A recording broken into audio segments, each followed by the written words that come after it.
Bom dia, povo de Deus, ou boa noite para você que assiste esses vídeos. Tudo bem, gente? Então, povo de Deus, sextou pro católico, o católico já sabe. É aquela preparação para domingo, o dia do Senhor, tá? Sextou dia 8, tá? Dia de São Domingos, presbítero e fundador. O dia, a cor branco, prefácio comum. Tudo isso eu falo para quê? Para que você já vá para a missa preparado, né, meu povo? No meio da igreja, o Senhor abriu os seus lábios e encheu-o com o espírito de sabedoria e inteligência, e o revestiu com um manto de glória. São Domingos nasceu na Espanha em 1170 e faleceu na Itália em 1221. Ordenado presbítero, tornou-se grande estudioso da Bíblia e dedicado pregador. Fundou a Ordem dos Pregadores, os dominicanos, com a finalidade de anunciar a boa nova ao mundo. Foi entusiasmado promotor da oração popular do Rosário. A seu exemplo, busquemos ouvir sempre mais a voz do Senhor, para segui-lo com fidelidade e torná-lo conhecido e amado em toda parte. Em nome do Pai, do Filho e do Espírito Santo. Amém. Livra-nos, Senhor, nosso Senhor, Deus, dos nossos inimigos. Vou fazer o oferecimento do dia de hoje, né? Se você estiver vendo de manhã, que sirva para todo dia. Se for de noite, que proteja o seu sono e seja para amanhã, para o dia de amanhã. Adoro-vos, meu Deus. Amo-vos de todo o meu coração. Porque me criastes, me fizestes cristão, me conservastes a vida e a saúde. Ofereço-vos o meu dia, a minha noite, os meus pensamentos, os meus sofrimentos, né? As minhas dificuldades, tudo aquilo que me impede de chegar até vós, eu ofereço a vós, para que transformem tudo isso em fé e esperança, que todas as minhas ações correspondam à vossa vontade e que eu faça tudo para a vossa glória e para a paz dos homens. Livrai-me do pecado, do perigo e de todo o mal. Que a vossa graça, bênção, luz e presença permaneçam sempre comigo e com todos aqueles que eu amo. Amém. Senhor Jesus, que o Senhor abençoe a nossa leitura. Deus Pai, Deus Filho e o Espírito Santo de Deus possa trazer o discernimento para que saibamos escutar e refletir na palavra de Deus, na palavra sagrada de nosso Senhor Jesus Cristo, nos seus ensinamentos. Virgem Santa de Pentecostes, rogai por nós que recorremos a vós. Santo Arcanjo Miguel, protegei-nos no combate. Santo anjo do Senhor, todos os nossos anjos protetores, gratidão. E todos os santos e anjos do Senhor. Amém. Em nome do Pai, do Filho e do Espírito Santo. Hoje, na leitura, nós vamos para Deuteronômio. É difícil a gente ler, minha gente. Vamos lá, então. Você vai pegar Deuteronômio, capítulo 4, do versículo 32 ao 40. Leitura do livro do Deuteronômio. Moisés falou ao povo, dizendo: interroga os tempos antigos que te precederam, desde o dia em que Deus criou o homem sobre a terra, e investiga de um extremo ao outro dos céus se houve jamais um acontecimento tão grande, ou se ouviu algo semelhante. Existe, porventura, algum povo que tenha ouvido a voz de Deus falando-lhe do meio do fogo, como tu ouviste, e tenha permanecido vivo? Ou terá vindo algum Deus escolher para si um povo entre as nações, por meio de provações, de sinais e prodígios, por meio de combates, com mão forte e braço estendido, e por meio de grandes terrores, como tudo o que por ti o Senhor teu Deus fez no Egito, diante de teus próprios olhos? A ti foi dado ver tudo isso, para que reconheças que o Senhor é, na verdade, Deus, e que não há outro Deus fora Ele. Do céu Ele te fez ouvir sua voz para te instruir, e sobre a terra te fez ver o seu grande fogo. E do meio do fogo ouviste suas palavras, porque amou teus pais, e depois deles escolheu seus descendentes. Ele te fez sair do Egito, por seu grande poder, para expulsar diante de ti nações maiores e mais fortes do que tu, para te introduzir na terra deles e dá-la a ti como herança, como tu estás vendo hoje. Reconhece, pois, hoje e grava-o em teu coração, que o Senhor é o Deus lá em cima do céu e cá embaixo na terra, e que não há outro além dele. Guarda tuas leis e seus mandamentos, que hoje te prescrevo, para que sejas feliz, tu e teus filhos depois de ti, e vivas longos dias sobre a terra, que o Senhor teu Deus te vai dar para sempre. Palavra do Senhor. Meus amigos, já tô vendo mais ou menos o que é aqui, né? Não pode estar idolatria, né, minha gente? Tá, vamos lá então para a explicação na Bíblia, que é bem pequena hoje. No capítulo 16, lá de Deuteronômio, só diz o seguinte, que é do 21 ao 22, nós temos do 24 ao 28, tá? E diz o seguinte: a Aserá, que é uma imagem, né? E bosques de árvores eram objetos de culto, que representavam, respectivamente, a deusa principal e o deus mais importante, Baal. Um indício de sincretismo é evidente aqui, dado que Israel recebeu ordem para não erguer esses símbolos pagãos além do altar do Senhor. Descobertas recentes no Negueb têm confirmado que por vezes o Senhor foi cultuado junto com Aserá, que até descrita como sua esposa. Adorar falsos deuses era um ato de alta traição, punível com a morte. O pacto se baseava nos 2 primeiros mandamentos, de que só o Senhor podia ser adorado e que imagens dele ou de outros deuses não podiam ser toleradas. Então, meus amigos, aqui nesta passagem da Bíblia, nosso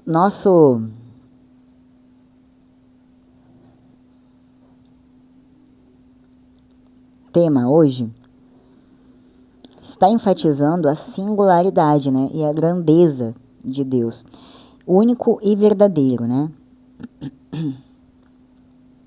Aqui na palavra, na explicação do catecismo, né, nós vemos que Deus, né, verdadeiro, tanto transcendente como imanente, né? Moisés exorta o povo a lembrar e guardar os mandamentos de Deus, pois essa obediência é essencial para a felicidade, né, e a permanência na terra prometida.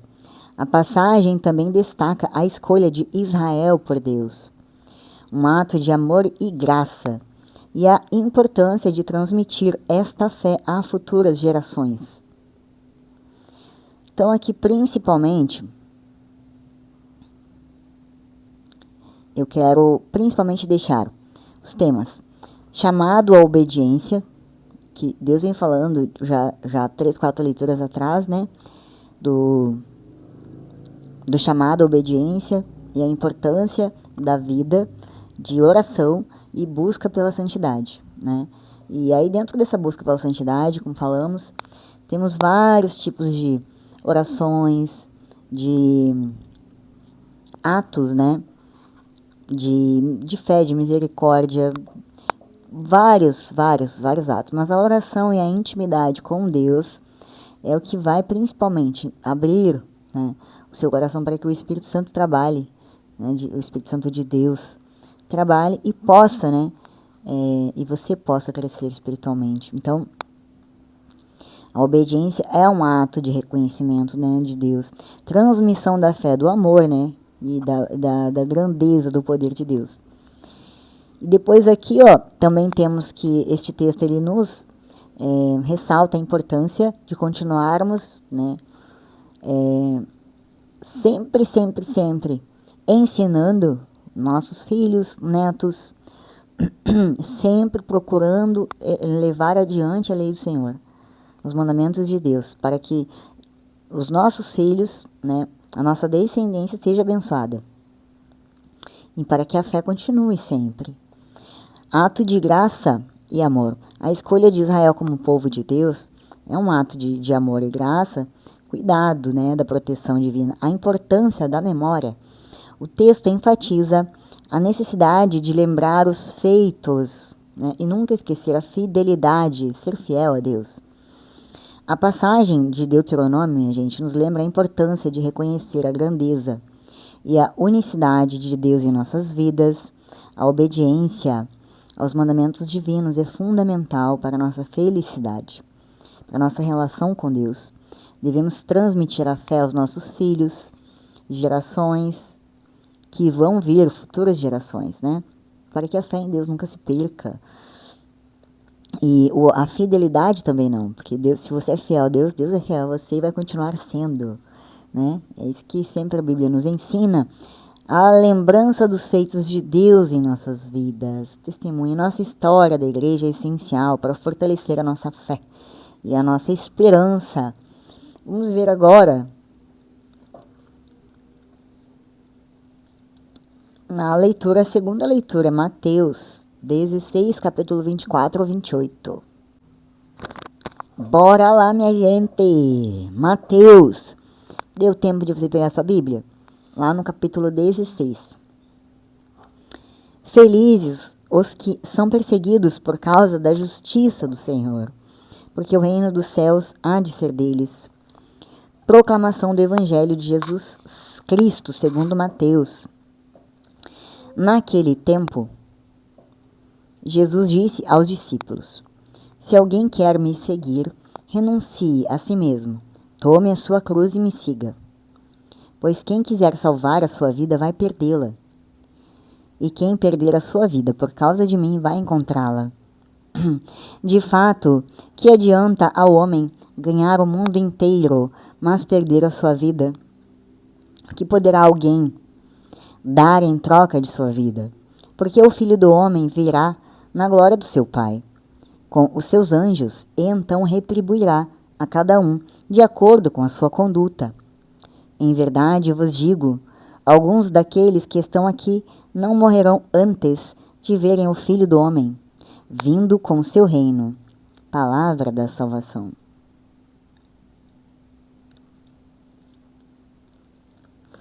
Agora vamos para a Bíblia. Explicação na Bíblia. Lá então no versículo 24, tome a sua cruz. Refere-se à marcha da morte do discípulo cristão, que é figuradamente sentenciado à crucificação por causa de sua decisão de seguir a Cristo. O cristão deve estar preparado para dar sua vida por Jesus. Siga-me requer do discípulo que siga o exemplo de seu mestre, imitando o caráter e o comportamento de Jesus. Uma pausa aqui, minha gente.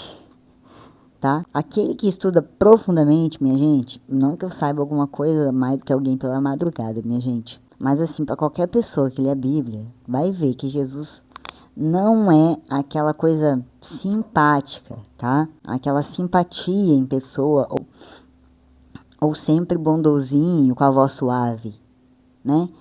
Porque é isso que todo mundo espera do cristão. E bondade também não é sinônimo, tá? De não, paciência, sim, oração, sim, esperar em Deus, sim. Mas Jesus Cristo, por muitas vezes, teve que se impor, porque senão ele já havia morrido há muito tempo, né? E por várias vezes ele teve que sair, teve que fugir.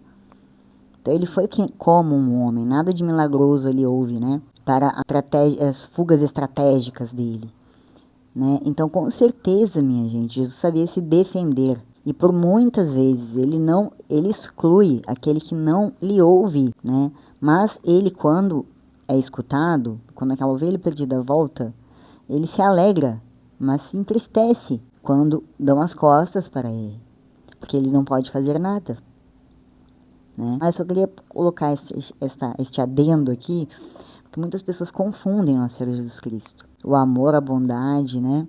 É um dos atributos de Deus, mas a justiça também, né? Então, continuemos. Não é porque também Jesus quebrou lá o templo, a frente do templo, tá? Onde tinha comércio, que você também vai dar um piti e vai quebrar as coisas, não é isso, né? Você pode se basear pelos santos, né? Que todos se inspiraram em Jesus na sua humildade, na sua misericórdia, largaram tudo para trás, né? E viver assim não é nada fácil. Fora as doenças, temos tantos exemplos de santos, mas vamos continuar. Então, lá no versículo 27, Jesus aplicou a si mesmo o Salmo 62, se você quiser olhar, tá? No versículo 12. E Zacarias, capítulo 14, versículo 5. Declarações que se referiam a Deus e Yahvé. Sobre o título Filho do Homem já vimos, né? Depois, essa promessa se refere à transfiguração de Jesus, que prefigurou sua ressurreição e glorificação, tá? 24 e 28 acabou aqui, depois vem o 17 capítulo, tá? Então, aqui fechou. Minha gente, um tema assim, ó, por exemplo, hoje, né? Os temas, né, para você gravar, renúncia de si mesmo. Como, né, uma pessoa vai... Por isso que eu falo para vocês que a oração nossa, né, Deus, ele ouve as nossas orações e intercessões, né, porque muitas vezes, né, aqui diz renúncia de si mesmo, né, não se trata apenas de renunciar aos pecados, né, aos prazeres, mas de uma mudança profunda no coração, né, onde vemos que os nossos defeitos, principalmente isso aqui que falamos tanto, esta reforma que temos que fazer em nós, né, quando chegamos em casa, que fazemos aquela exame de consciência. Será que foi egoísta? Será que foi isso ou aquilo? Mas o egoísta e orgulhoso, né, essas características aí do demônio, vaidoso, né, muito, ele não vai vir, porque ele está cego, porque quem toca o seu coração é Deus. Então você que tem esta consciência, você vai orar para que Deus toque o coração. Porque quando é assim, minha gente, muito raramente pessoas conseguem observar este egoísmo ou julgamento, né? Muitas pessoas às vezes julgam pela aparência, pelo modo como o outro fala, como se expressa, como se expõe. Nunca confunda a humildade, né, com a aparência. A pessoa pode ser, aparentemente, ela pode ser insuportável, mas ela pode ser uma pessoa muito humilde, né? Pode ser uma pessoa muito humilde, mas o modo dela pensar vai excluir muitos por conta da obediência a nosso Senhor Deus. Porque quando Jesus falou, principalmente na passagem que ele estava sendo crucificado, e viu a sua mãe com o apóstolo João, ele falou, né, da mãe dele, eis aí a tua mãe. Aí ele disse, minha mãe e minha família são aqueles que obedecem, né? Então, fora esses que obedecem, os que não obedecem de Jesus Cristo não pode fazer nada. Nem Jesus, nem Deus, nem Espírito Santo, nem ninguém, minha gente. Apesar de que, né, Jesus nunca vai virar as costas se você o procurar. Mas ele também não pode fazer nada se você escolher outras coisas, né, que não são dele. Então, por este motivo, principalmente, quando você faz as escolhas, que você tem 100% de livre-arbítrio, e você escolhe ser a família de Jesus, infelizmente, muitas coisas você não vai agradar. E você precisa colocar isso na sua mente. Para você o que? Não sofrer, né? Os julgamentos. Porque virão os julgamentos, vão vir muitas coisas para você passar. Sofrimentos, né? E a cruz significa isso. A cruz significa sofrimento, dificuldade, desafio, né? Dores emocionais, morais, dores físicas, tudo está envolvido aqui, né? E todo aquele que acompanha os ensinamentos do nosso Senhor Jesus Cristo, que quer a vida de santidade, que se esforça, com certeza ele vai seguir a Nosso Senhor e ele vai aceitar todo esse sofrimento. E ele vai entender que o seu coração só Jesus conhece. Então, não é convidar você para sofrer. Você tem que lembrar que a vida é uma passagem, é passageira, né? E Jesus veio para nos mostrar isso. E ontem vimos a glória em que ele deixou como exemplo para que os apóstolos vissem e para que deixasse tudo isso escrito para nós, né? Seguir Jesus é um convite central, né, da fé. É o convite que ele mesmo nos fez, né? Então, é outro tema. Seguir Jesus Cristo significa imitar o seu amor, o seu exemplo, né? E seu serviço, buscando sempre viver de acordo com os valores. O que vai te fazer ficar separado, sim, de muita gente, até de familiares, que não vão te entender. Depois, perder para encontrar. O paradoxo, né, de perder a vida para encontrá-la. E a ideia de renunciar, né, aos desejos egoístas. Então, quanto maior a sua renúncia, né, como já falamos tanto também, é o tamanho do seu amor, né? E também a perseguição, tá? E também a perseguição. Porque você vai ser perseguido, você tem que compreender que não é porque as pessoas não te aceitam, é por causa da sua luz, da luz de Jesus que brilha através de você, que incomoda o mal, tá? O mal, potestades, principados, tá? E os seus comandados, eles vêm, porque o mundo é espiritual, tá? O que você tem. E aí começa a perseguição, difamação, intriga, inveja, né?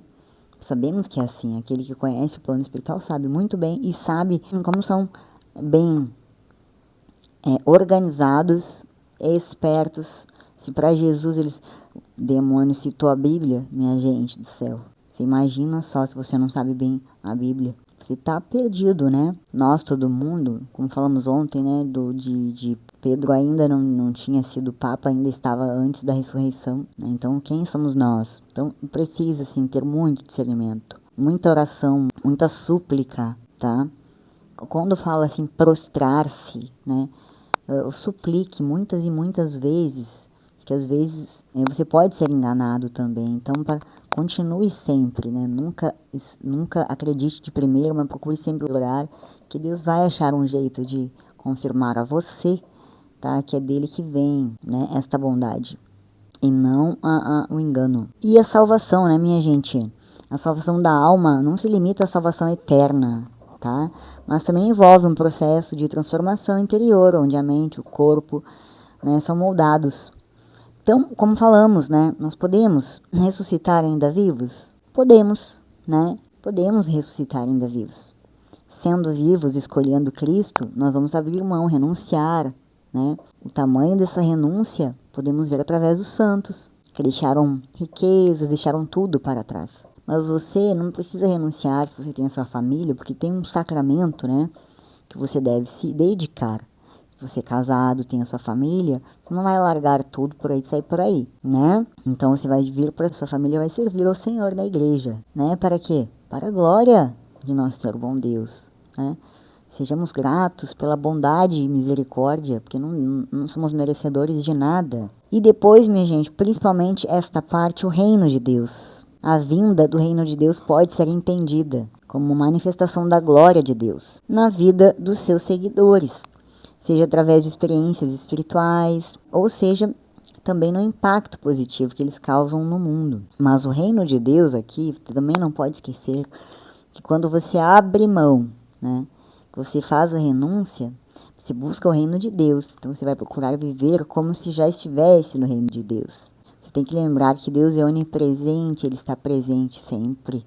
Então, procurar sempre, né, vigilância, estar vigilante. Como de nós nada vem de bom, nós precisamos vigiar e filtrar e pensar em Jesus. Quando pensamos em Jesus, tudo muda, né? E assim é, para sempre, né? Até você buscar a santidade, você morrer, é uma busca incessante, né? E como falamos ontem, a palavra-chave é morrer tentando. Nunca esqueçamos disso, né? Então, esta passagem, ela nos convida, né, sobre essa reflexão sobre o significado do discipulado cristão, né, destacando a importância da renúncia da cruz e seguir Jesus como caminhos para a verdadeira vida e para a experiência do reino de Deus. Então, o que principalmente este texto fala é de renúncia. Assim, minha gente, pensemos em Jesus, pensemos em Jesus, que Jesus ele renunciou tudo, renunciou o reino dele, né, para fazer este sacrifício porque nos ama e tem esperança em nós. Por que nós não vamos ter esperança nele? Ser de Cristo não é fácil. Ser de Cristo é difícil. Porque você não vai deixar de ter opiniões ou de dar opiniões. Mas tudo sempre pensando no plano de Deus, não no que você acha, né? E existe uma grande diferença. Então, quando você ama como Jesus amou, aí também é uma questão muito difícil. Porque Jesus Cristo era o Deus vivo. Ele conhecia o coração de alguém. Já você, quando vai conhecer alguém e quer ajudar, você não conhece o coração, né? Então, às vezes, você pode se enganar redondamente, mas o que vale é a sua intenção e Jesus vê seu coração. Também te protege quando você confia nele. Não esqueça que sempre Jesus Cristo vai te proteger. Ele nunca te deixa, minha gente, tá? Hoje a palavra é essa. Nem vou ler a reflexão, porque está bem claro este tema. E vamos esperar até amanhã, com a graça de Deus, a bondade de Deus, minha gente. Até sábado, né? Vamos refletir que esta palavra tenha sido de valia. E mais uma vez agradeço ao nosso Senhor bom Jesus Cristo por poder transmitir a palavra sagrada, a sua palavra sagrada. Graças ao meu bom Senhor Jesus Cristo. Agradeço muito. Uma grande honra ser útil, Senhor. Útil para vós. Amém, Senhor. Shalom, minha gente.